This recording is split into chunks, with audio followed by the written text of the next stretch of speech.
All right. Okay. I would now like to call the October 19th, 2022 Longmont Sustainability Advisory Board meeting to order. Can we please start with a roll call? Yes, Kate Collardson, Present. Jim Metcalf,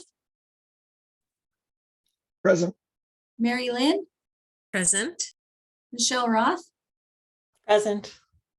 Charles Musgrave, Present. Robert Davidson, Here. Ralph Grosswald, Present. staff member Lisa Knobloch, Becky Doyle,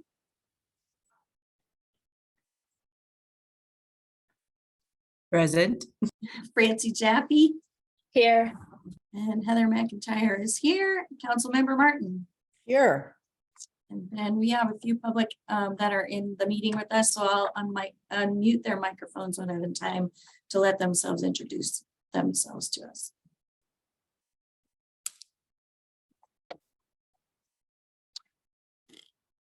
So you're going to do that Yes, now? yes. Okay. I just tried David Brenna, but I think if I remember correctly, he does not have a microphone on his computer. So let me do Aaron.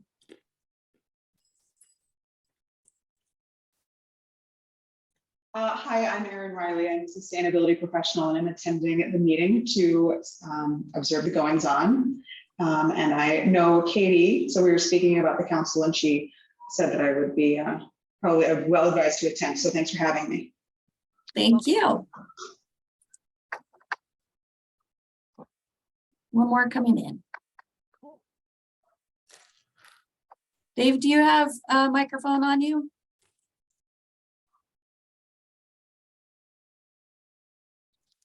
I don't think so. And Jeff, we're doing introductions right now. If you want to introduce yourself.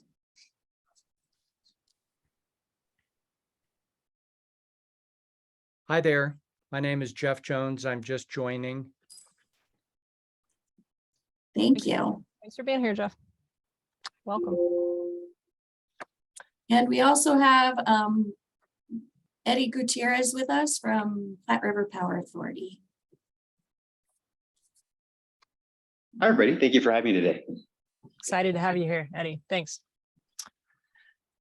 All Okay, right, Chair, you have a quorum. thank you. Thank you.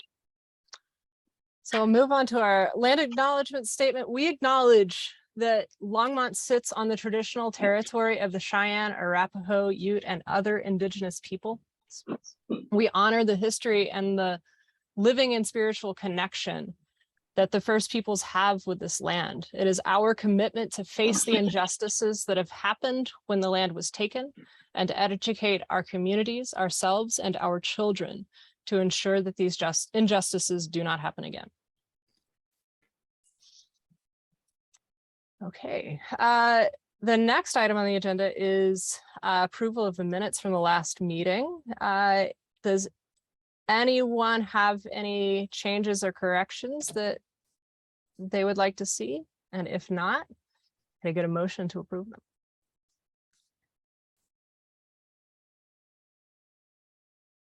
I was not here, so I will not move. I'm in the same boat, Jim. I'm happy to make a motion to approve. Thank you, Ralph. Is there a second? I'll second that motion. Thanks, Charles. All in favor? Aye. Aye. Aye. Aye. And with that, we have approval of last meeting's minutes. Thanks all. Just to double Okay. check, was that 2 abstentions? There were 2 abstentions, Jem and I. Great, thank you.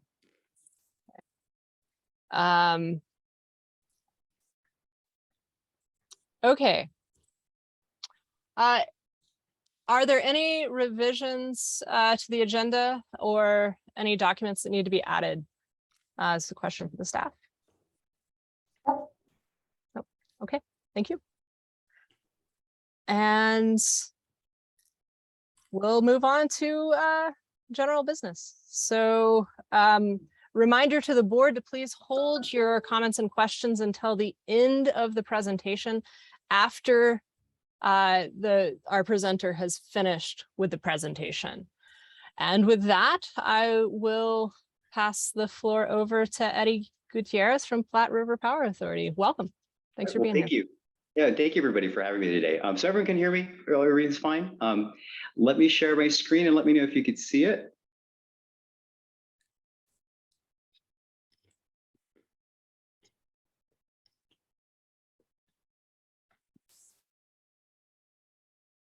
I can see it. All right. Yep. Very good. Well, thank you for having me today. I'm relatively new to the Platte River family, but my name is Eddie Gutierrez. I am the Chief Strategy Officer for Platte River.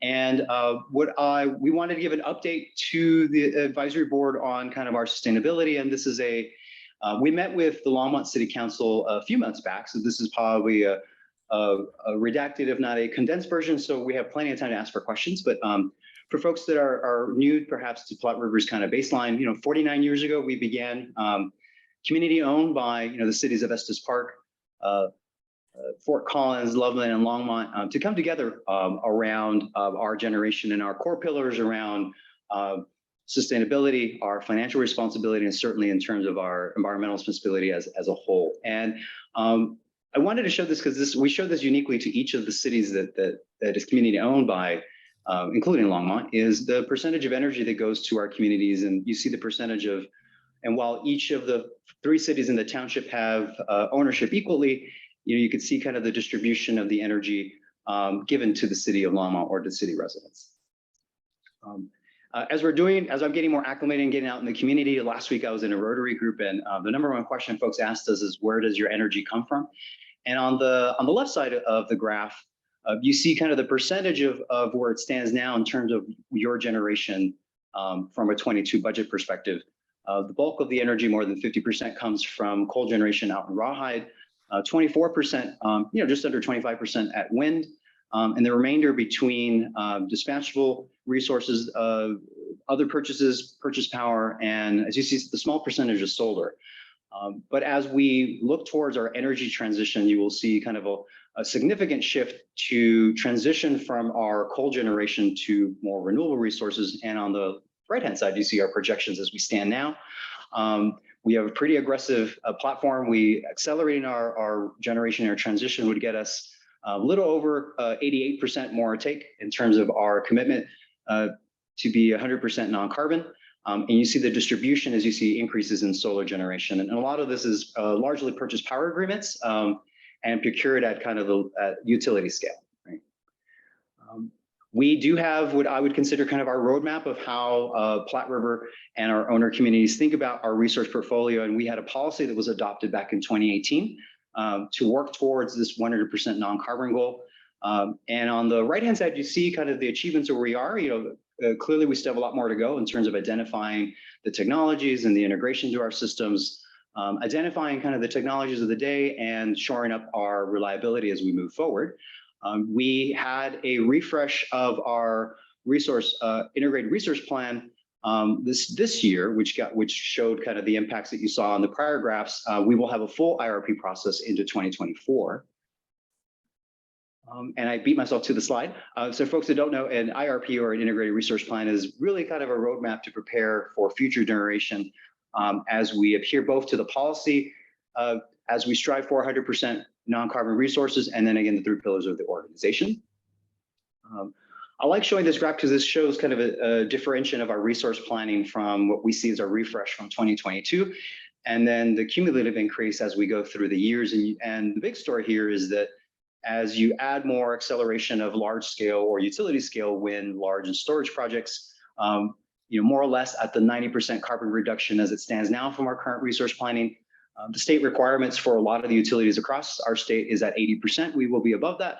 And again, we're trying to get closer and closer to our primary goal for our owner communities and also for Platte River, right? This is a different way of looking at kind of the reduction of our moving away from our coal generation to more renewable sources, and it shows you kind of on the right-hand side on this chart is all the thermal reduction that is being reduced, and in return the portfolio that's being then adopted We are still identifying what the thermal energy resources we needed. This is why we'll have our RRP into next year, but we did identify that we will need, in terms of our intermittency or the availability of our energy that's coming from largely wind and solar, how do we keep and shore up our reliability in our region? That's still to be determined. We could take any kind of snapshot, but this is a very interesting one from the summer that kind of shows you kind of when you wake up in the morning and the generation that's needed, and then at the end. And what you see here in our service areas, the blue is really all of that coal generation that is basically our base load that we are slowly transitioning into, obviously more renewable and more solar. We do have some pilot programs around our energy storage that we'll test out as the technology matures. And again, the thermal capacity there we're still identifying. This kind of captures what will happen pretty aggressively between 2024 and 2028 as we add 300 megawatts of solar, 200 megawatts of wind, another 200 megawatts of energy storage, and as it stands now, 166 of added system reliability for a thermal resource. And it could have a blend of resources or complement to as we continue to go through our program. And we would hope after we identify from all the data integration from all of the cities in the township, be able to integrate the data information that's coming from either distributed generation or electric vehicle electrification or building electrification, and therefore identifying particularly, hopefully 100 megawatts of energy that's coming from the cities in the township to then include in our portfolio. We are still scheduled for retirement of our coal facility by the end of 2029 for full retirement. We will see a lot of the resources then active towards the end of that last year as we identify making sure that all the technology is shored up and we're ready to do the full transition. So we've been asked in the community about organized markets and how that interplays with Platte River. And for just a quick primer, there are different ways of looking at organized power markets. For us, it's as we look for our ability to join more than just a bilateral market between what currently we have now. We have joint dispatch agreements with the utilities nearby, but in the long term, we will be hopefully joining an organized power market to serve load, as it says here, for the least cost generation.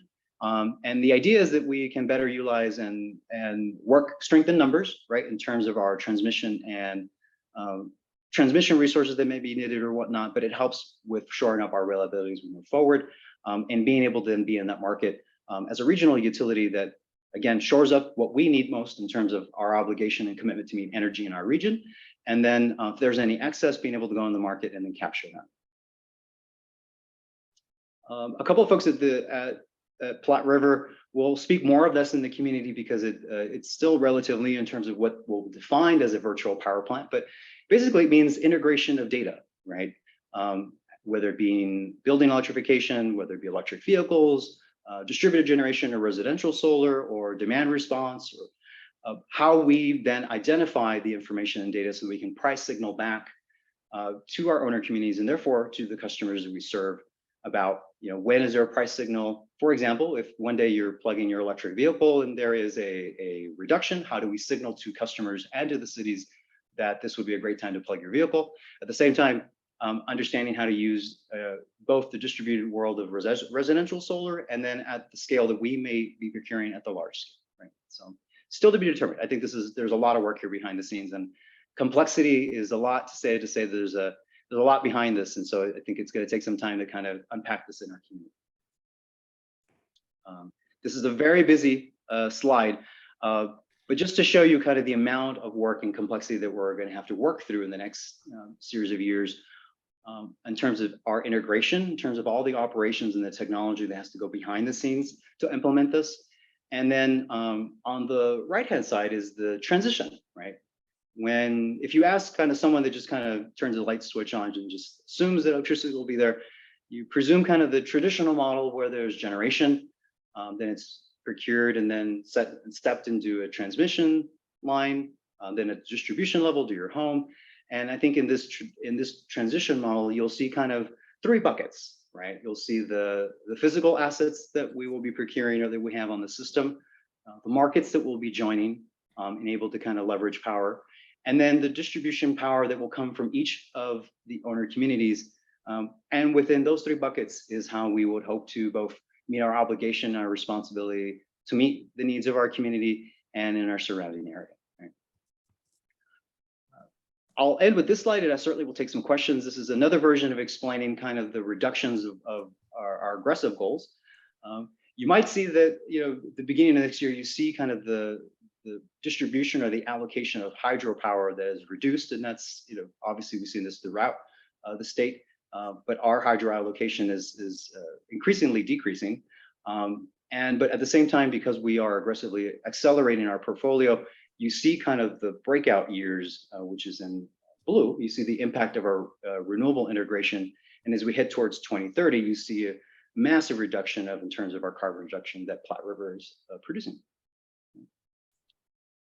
All right, and needless to say, we can't do this alone, right? I think that you will start seeing both the city of Longmont, Loveland, us, Estes Park, and Fort Collins, working together to explain, the investments that are needed, the value, if there's any rate pressures, collaborating obviously at the distribution level, and helping to speak in a very collaborative effort to have engagement with our communities as we move forward. But it's a great story to tell. It's led by Longmont and obviously by all the other cities, and I think it's a great testament, I think, of the origin of public power and how we're community owned, and we're doing our best to do right for both the customers in the community and certainly to our region. So with that, I will take open for questions. All right, thanks. Before we hop into questions, I'd like to just preface them with a reminder to the board that our role is to advise our city council on topics related to sustainability. Our guest speakers are here including Eddie, to provide accurate, up-to-date information so that we can make informed recommendations. And we want to maintain a welcoming atmosphere for our guest presenters. So let's work to keep the tone of our questions friendly. And I also want to remind people that we have had a series of back and forth with PRPA, and the questions that we asked and that PRPA spent a long time answering were provided in our board packet. So please, let's work to ask new questions if we can. Thank you. And Charles, your hand is raised. Yeah, I'm going to try to abide by all of that. Thank you, Kate, for the reminder. Eddie, really appreciate the presentation. That was really helpful. I had a couple of questions. One, the studies I've seen recently have shown that solar levelized cost has declined and passed wind, and now is the lowest cost source of power. And so I was a little curious about what goes into the projections for how much wind would be added versus solar. That is a very good question. Two things. I think that we're currently evaluating current proposals for both that you saw here in the timeline on both wind and solar. I wish I could comment now on the specifics of where it is, but you are correct. There is, if you looked at kind of the market in general, there is a decreasing cost of pressure in terms of the procurement of a purchase power agreement for wind. For solar, it's still unknown because of obviously the supply constraints and then the supply needed for when in relation to our resource portfolio and our planning, right? So that is to say, if you saw another utility looking for a procurement, but they had a different kind of planning schedule, perhaps the price points would be different. But I can't comment directly, at least on ours, but I would tell you from an industry perspective that you do see that. You see kind of a decreasing as it stands now in terms of the procurement of it, also because of the maturing of the technology and the ability to do the maintenance of it. But that's not to say that you can immediately see a switch in terms of solar production once you kind of revved up, whether the impacts of the IRA or the supply chains kind of ease up. But I hope that answers your question. But there's it is slowly seeing, certainly becoming much more attainable. Yeah, I mean, I could definitely see, for example, based on modeling, et cetera, in our geographic region and our weather patterns, et cetera, that to complement the intermittency between the two that don't necessarily provide the generation capacity at the same times a day, for example, or same times a year, that you could help with that, but also going to regional partners that are geographically remote from us that would help us to smooth out, some of the, I don't know, if you almost kind of a statistics of small numbers issue. So that could help. It's just that those cost decline curves have been amazing for both wind and solar. And so I'm hoping that we could be aggressive in the future of taking advantage of those. And one other quick question. I saw the gas, coals are baseline and then gas only came in. Are those peaker plants then? Is that the peaker plant that comes in when demand reaches a point that goes above what could be provided by? Yes, that's so correct. Yeah. So Okay. the coal generation you consider it our base load in our region, and the CT units or the gas that we currently have on our system are to reach kind of the levelizing when we need them. They're not used at capacity, even if we're permitted at them. Right. Now the narrative of what's next, right? How do we shore up reliability when we put so much renewables on our system? That's still to be determined, and I think we're very intentional about what is next, right? But I think as it stands now, I think we should be proud. That is a lot of wind and solar. Like I'm from West Texas, and I was in a part of the state where we were in lice while the rest of the state was not, and part of the lesson back home was being able to plan ahead and invest in a diversity of portfolio, right? So that you can shore up the reliability. To your point, understand the variability of between, let's say, wind and solar, and be able to capture that. And then, when it gets dark on, right? When it's really cold or it's really hot, being able to sustain that. So I think that we're kind of in that path, and we're an interesting region that we're also kind of the right size per se, right? Because we can do this accelerated in a way that I think larger utilities and other geographic areas may struggle because it's cost prohibitive, or it is just there's regulatory constraints, right? But for us, I think that the vision of the city of Longmont and the other cities and township to kind of move this is pretty impressive. It's why I'm here. Yeah, I think from I think a lot of the residents, some of them are surprised at how much we have, and then those who know, I think, are proud that Longmont's and together with our partner communities are being aggressive on this. Just one other quick thing that. I know on one of your slides you mentioned that increased battery energy storage that would depend upon cost and better battery performance. It's interesting. There's quite a number of large battery facilities now in place and virtual power plants. I think Australia is probably the country that's leading in that, and they're having tremendous success. So and batteries. This year's kind of hard because the cost of lithium is shot through the roof, but it's another opportunity, I think, where and then we could maybe even get rid of the peaker plant if the battery costs continue. I mean, the costs have declined 90% over the last 10 years. I don't know how forecasting is a dangerous business, but be great if we could be aggressive on the energy storage side as well. I would say, as it stands now, I think you're very right. I think that the focusing particularly on long duration storage, we had a couple of our colleagues that went to Berkeley to kind of see the technology as it's still maturing. And I think that, once we can get out of a 3-hour rotation charge, right? If we could find it, and it could be now cost prohibitive, right? The IRA may help with some of that, hopefully, in terms of kind of standalone incentives that, it's not tied to one technology or another. But I do think that we're small enough to be able to pilot that. We've been having a couple of meetings behind the scenes with some legislators about wouldn't it be great in our area because of our geography and because of their ability to kind of test some of this, to pilot it. I think it'd be great headlines for our region, but also a good ability to test the technology as it matures between the 3-hour charge and the 8-hour plus, right? I'm with you. Yeah, and I think there's a $35 per kilowatt hour subsidy in the IRA for domestically produced batteries. So that's like a 30% cost reduction right there. So anyway, I hope we take advantage of our federal tax dollars there. Thanks. Thank you Thanks, for the Charles. question. Ralph, I think you're next. Thank you. Thank you, Eddie, for this great presentation. I'm new on the board, so how our power is distributed is something I'm just getting familiar with. I had just a couple of questions, and understanding that something like the cost for the consumer, there's so many factors, inflation and prices going up and down for various components of this plan. But overall, I'm using 2022 as a baseline, so we're not trying to project things we can't control. How do you expect this transition to renewables to impact rates. And I'm not sure that I clearly understand where through the process of getting it from where the power is generated to the consumer, who controls and determines that, but you would certainly know more about it than me. So it'd be helpful to understand that. And then a second quick question, what is the source of funds for the capital expenditures for bringing these renewables on? Good question. Both good questions. The first one in terms of rate pressure or kind of the process of how we expect that as we accelerate the transition.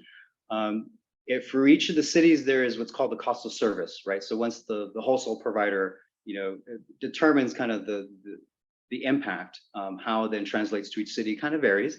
I would defer to the city of Longmont on the bill impact. For us at the wholesale level, we do project a 5% increase at the wholesale level between all of our cities and the township. That doesn't mean a bill impact that's exactly 5%, right? So I certainly give the floor to the city of Longmont to explain that as we move forward. But I will say that one of the uniqueness things that we'll be able to do towards the end of the year is, because you haven't seen this before from our utility, right? And that you haven't seen kind of these increases. We will be helping educate to our customers in each of the owner communities their bill impacts, right? Some cities, for example, has what's called capacity factor decreases, meaning they don't have enough commercial load. So they might have a higher bill than, let's say, in other parts of the service territory. But I hope that answers your question. So there will be, at the wholesale level, it's at 5% for a consecutive series of, as we increase the transition into the portfolio. The bill impacts, I think I look forward to kind of working with the cities to explain that, because I think for an average customer, for someone that lives in Longmont or Fort Collins, we want to be able to explain what is the average impact per month? What do they continue to expect to see that? We'd hope to educate what's the value, because I think if you asked us where your energy came from now versus where you'll see it by the end of 2030, it will be very different. So that's the first part of your question, I think. And the second is just the process of how you change rates, or the movement of it, if I understood my words. It is a process in which we are continuously updating at least the board, in which the cities and the township have representation. Then it goes to a vote at the Platte River level. Then that is gone through each of their city councils. And for the most part, around towards the beginning of Q1 of the first quarter, which is around January, there's changes or impacts to your rate. So you will see probably at the end of, it's new to me because I'm new to the area, that towards the end of this year, next year, you'll be seeing our cities help educate our customers about what that impact might be, right? What does the 5% translate to each of us? Just a quick comment on that. I think that's incredible. And I think it'll be very easy sale to our communities to say that easily in terms of health benefits and other things. I'm delighted that at a wholesale level, it's not higher. I figured it was going to be 15 or 20%. So I congratulate you guys for being able to do this incredible transition at what I would consider a modest increase to the consumer. Understanding that you're not the actual determinant of that, but it's a good place to start from. And then the capital expenditures for this, I don't know how much of that is laid out, I assume, as you're looking at these transitions, and who pays for that? Right. Maybe outside of my wheelhouse, but I'll do my best. It is a part of it is the procurement of some of the generation will come from these purchase power agreements. So they'll be fixed. And then the investments, if we do own the assets, I think it will go back into kind of our either bonds, or it goes back through rates. So I live, for example, in a part of the country where that process was not. There was a recovery system that then it went to these regulating bodies, and then it came back on a recovery. So I'll give you a clear answer, I think, because I'm relatively new, but I probably should know this one a little better, a little quicker. But the short is, it's somewhere between the purchase power agreements, and then it's passed through rates over the transition of the portfolio. Thank you. Thank you. Thanks, Ralph. Jim, you're next. Yeah, thank you very much for that. And thank you also for the answers to all the questions that the board had. The board had a lot of very good questions. It's kind of nice for me to read through those. One thing I was curious about, though, is that, and just kind of coming back to the storage, I know that you're talking about batteries. Is there any kind of thought of kind of non-battery energy storage options, pumped water, things like that? I just briefly looking through the IRP and the answers to questions, I didn't see anything that popped out of my head, but I didn't know if there were, if the area was exploring things that were non-battery related energy storage options as well. That is a really good question. I think that for the next IRP process in 24, certainly I think as part of our kind of listening sessions and our procurement, I think we might intervene, and I think we are looking for any and all options, right? As it stands now, I think we were looking at the scalability of energy storage as it stands, right? The 3-hour charge duration batteries, which if you haven't seen them, they look, they look like the trailer containers, right? They're those big ones. I think those are because of the scalability, although at market and at what they cost per megawatt is still very expensive, right? Which is why the maturing of the technology at the scale to do it. I think that's every utility's answer. Once that is figured out, I think that being able to kind of move power around the peaks when we know we need it, it becomes less and less, it becomes more and more of a tool for utilities to use and leverage as opposed to fossil fuel or traditional generation, right? Great, thank you. Marcia.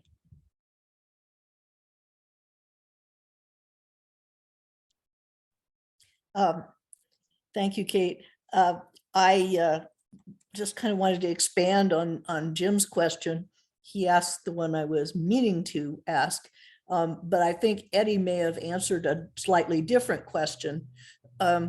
We are thinking, I think, about long-term storage or seasonal storage that even when we get outside the traditional 3 to 4 hour window on turning batteries, if you get to a week, the lithium ion architecture just isn't going there, you can stack up a whole bunch of physicists who are going to say it just isn't going there. We have a window of opportunity right now, which is that we're building a new reservoir, the Chimney Hollow Reservoir. And so there's all sorts of low-cost tunneling opportunities now because it's open and it's not full of water yet. And there is existing pumped hydro that nobody knows much about because it's used so seldom between next door Carter Lake and, I've forgotten the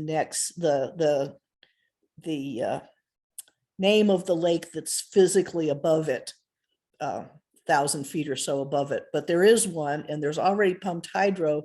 And so I would love it if PRPA's engineering expertise and regional stroke would evaluate that before the window of opportunity closes to make modification. Because if we could expand the pumped hydro capability as seasonal storage, it'd be great. And so really I'm asking you, not could it be done, but could we look at getting a commitment? And I know you can't do it right here, but could we look at getting a commitment from PRPA to study that soon? Well, I will commit to, I will bring it back to the team, right? Because I think Yes, sure. I'm still the new person, so I want to go, hi, guess what I committed to in terms of the company. Yeah, you can't do that, but you can sure commit to taking it back. I will certainly take it back. I think that again, we were in these interesting series of meetings with these legislators about kind of what is storage capability and is there any kind of pilot programs we can do here. This is a variation of one that maybe we hadn't brought up to some folks in our region, and I think I will certainly make that commitment. I will go back to the team and say, hey, there's a really great idea out of Longmont. Yeah, that's where all the great ideas come from, Eddie. Very good. You'll learn. Thanks. I just want to say that I'm super excited to hear that y'all are that you're at least willing to take it back to the team, because it's really cool technology. Okay, Robert, you're up. All right, thank you. And thanks for the presentation and answers thus far. I think I remember reading in the packet that the PRPA doesn't intend to own any renewable assets because of the tax incentives. It makes much more sense to go through a PPA process. My understanding of the Inflation Reduction Act is that tax exempt entities are able to now take those as refundable tax credits and actually get those tax incentives themselves rather than relying on it going through a third party. I was curious if that change in the tax laws changes the strategy with PRPA at all. Not, perhaps not in the near term, right? Our current kind of portfolio, but you're alluding to something I think we might look into as we look at our resource plan for 24, right? And that perhaps there are opportunities where you lease to buy, right? So that you take advantage of the asset. But it's still really early in terms of making that commitment. But I do think that it could change it for many utilities where that is an option. Okay. Other parts of the country where in their traditional revenue models and their regulatory models, it is better probably to own, right? Because it's not so much the tax, but it's the procurement of that once it's in recovery, right? In terms of rates. But I think as it stands now, you know, if there's a fixed rate that we can get for our owner communities and it's levelized, right? So it doesn't deal with the fluctuations, but I agree, there could be an option where in a future procurement, we're able to look at that option too. I think there is no option on the table for Platte River and our cities and our township. I think this is one of the cool things about being in public power. I think that the fact that we're community owned, we're looking at this with kind of an eye for what is in the best interests, right? And then balancing the need of our reliability with kind of where we need to put our transition in our portfolio, right? Okay. And I had a second question. You showed a graph where it had the mix of generating sources at different times of day on an example day. And of course, there are periods where we're relying heavily on coal today that won't overlap with solar generation in the future. I was curious, what kind of fraction of that solution for offsetting the coal is expected to come from things like distributed energy resources or demand response, things that are less directly owned by PRPA? Right. I think that the distribution of that chart I showed you probably see a lot more yellow and green, right? And then the intermittency of it, right? So let's say there's a cloud cover or there just isn't enough wind, you know, we'll need to shore up the comparison of it. And without getting into the math on it, because we're still trying to analyze it, it's not a 1-for-1, right? You know, assuming, you know, storage had levelized into a future where the technology matures, but, you know, I would argue that for every 1 megawatt of thermal or traditional generation, there probably is a lesser percentage that we need to shore up. And so we're not quite there yet. Okay. But I do think that the fact that most of your portfolio by 2030 will come from renewable and solar, that is pretty significant. I think it's now being able to leverage perhaps the data that's coming from the, you know, once AMI deployment is done throughout the cities, right? We're able to kind of price signal and help the cities kind of figure out how to identify how to leverage folks that do have it, you know, in their homes, or they're able to leverage their car or their solar panels. At the same time, it's how do we then make sure that when you most need us, right? If we're replacing all that blue that you saw, right? We got to make sure that doesn't go away either, right? So you saw kind of how other parts of the country, or perhaps in Europe, where they went too fast and they didn't we don't want to go back. You know, I just saw the headlines today about, you know, some of the European countries trying to unmothball some of their traditional generation and their coal. But I think that we're going to do this kind of paced, and then they were able to identify it and kind of ease our way into it. But, you know, I hope that answers your question.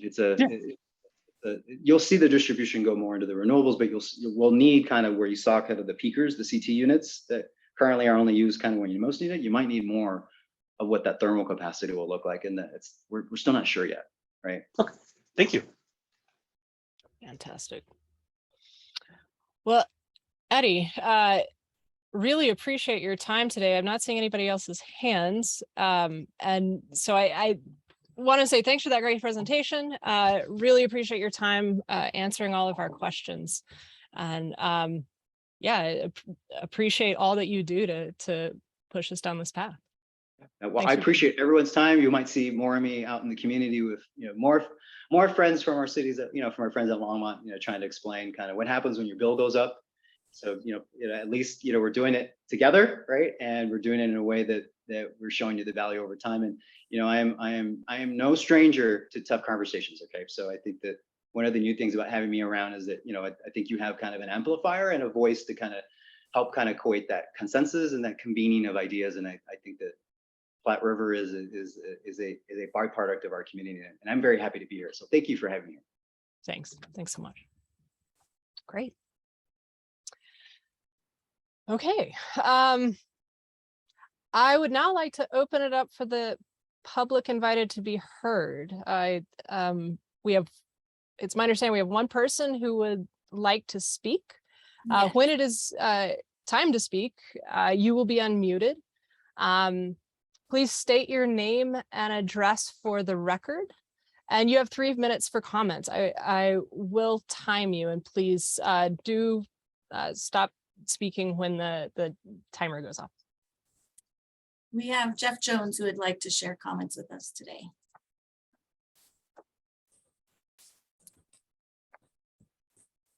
Thank you. Thank you very much for the presentation, Eddie. I do not have any questions. I am just trying to get up to speed with the info in the packet. Yeah, so I will pass for the moment. Thank you. Okay. I think you're the only one who who wants to speak today, and so we will move on to the next item on the agenda, which is over to Lisa. Items from the staff. Take it away. Yeah, is this the public invited to be heard? Yes, this is it. Yes, In perfect. November. Thank Yeah. you. Sorry. I had it in front of me and then I lost it. So yeah, so I just wanted to follow up on the conversation that came up toward the end of our meeting last time about folks that were interested in perhaps revisiting the current structure around public invited to be heard. We're not necessarily going to have that conversation today, but I sent some information in your packet. I went back to our legal folks to ask just to get more information on what are the constraints that we need to follow to make sure that we're following all the city's protocols. And I summarized that in your packet, the feedback from our legal folks. And they also let us know that the airport board recently had a very similar conversation. And so I sent you the link to their recent meeting and the time period thereabouts in which they were having that conversation.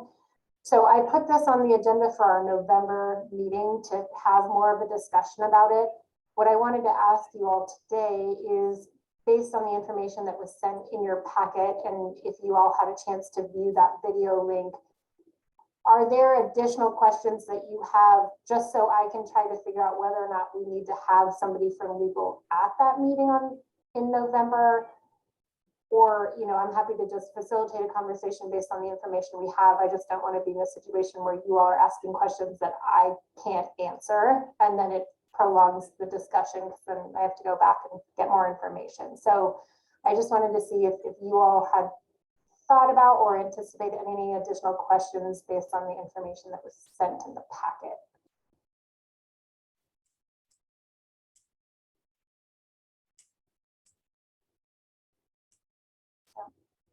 I think that's a no. Yeah, Charles. I see Charles. Oh, Charles. Yeah. Sorry, I didn't quite get to raise my hand fast enough. Yeah, so I've gone to a couple of other boards. And one thing that I know, one of the things that was in the packet mentioned that if we respond to comments from the public to invited to be heard section, that we must respond to all of them. And so that could get kind of tricky. But I noticed, for example, in the Planning Commission board, they don't directly respond after each comment, but they'll, like, in their discussion after the public invited to be heard, they'll go back to that, and then so there is some discussion, but it's more like not a formal response, or, you know, like a response period. It's just weaved into their conversation and their deliberations, discussions.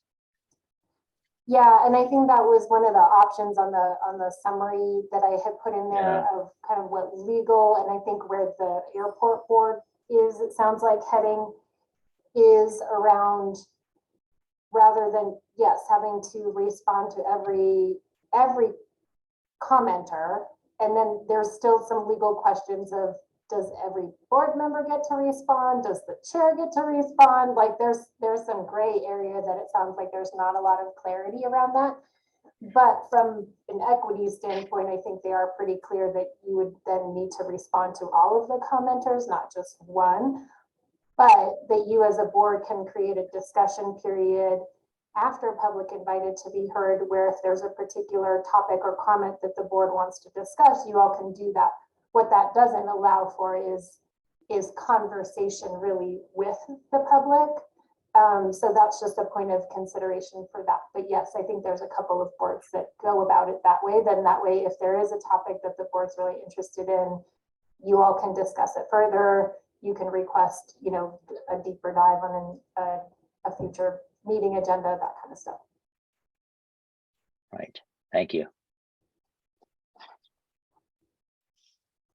Ralph. Oh, I'm sorry, Lisa, I had a little trouble. I don't know if it was muffled for some of the other people. I didn't hear it all, but just based on your research, does the opportunity exist and would still be consistent with guidelines that if a person makes a public comment, that the board members can ask questions prior to a discussion or not? In other words, it's a clarification on their comment. Is there room for that within the guidelines from what you can see? That's a really good question. I don't know the answer to that. I'll put that on the list of things that I can circle back with our legal folks about. Thank you very much. good question. Jim. Yeah, I just had a quick thing. Occasionally we've had, especially since we've gone, well, only since we've started going remote, we've had comments from people who don't live in Longmont. And I don't know if the guidelines apply to everybody or just residents. And I don't think it would have been a problem up until now, but because it is like, transmitted throughout the universe, I just don't know if it could become a problem or if the guidelines are could be different. Yeah, that's just something I would be curious about. Also a good question. I think Lisa is adding that to her list. Yes.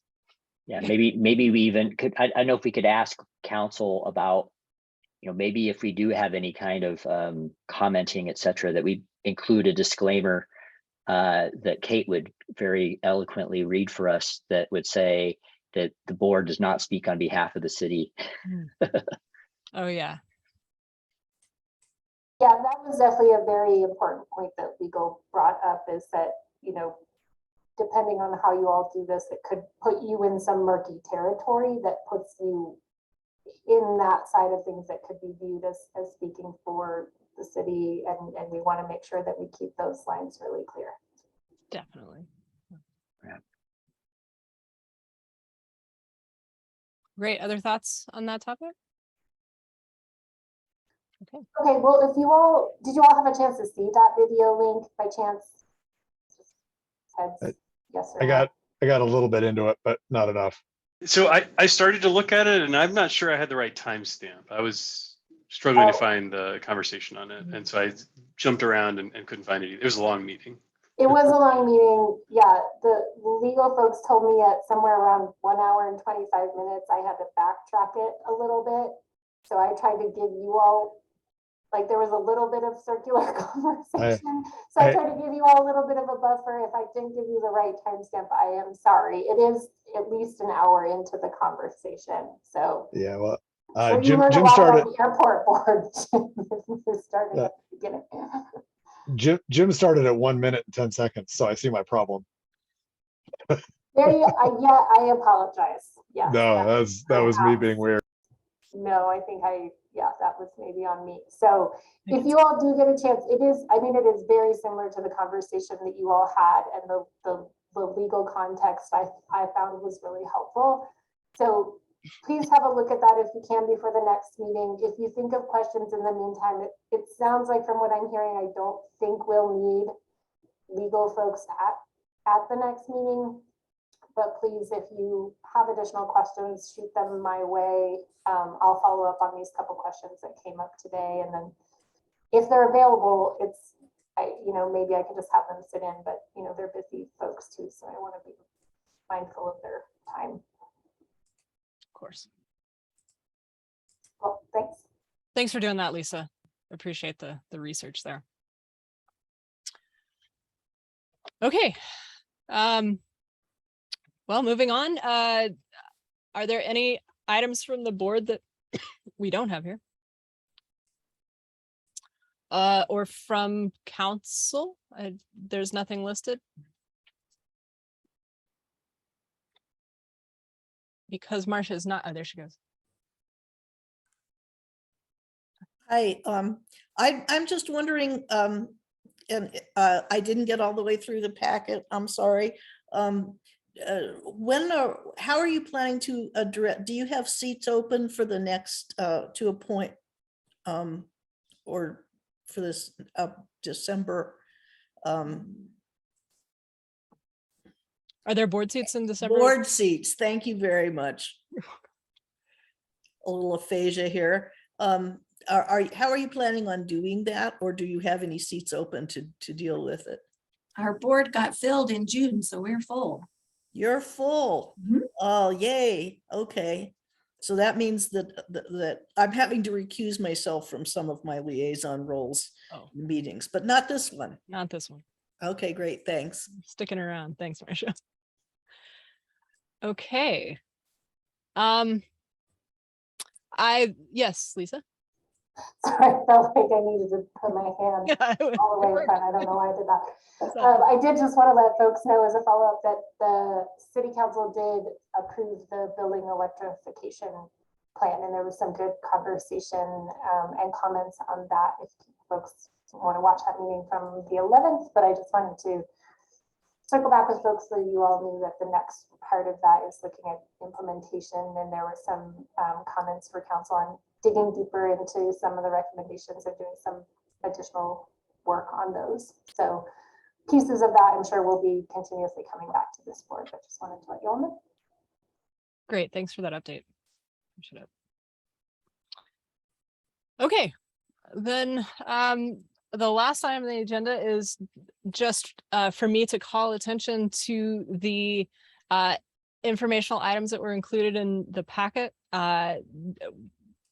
If there are no questions about those, then we can, that brings us to the end of the agenda.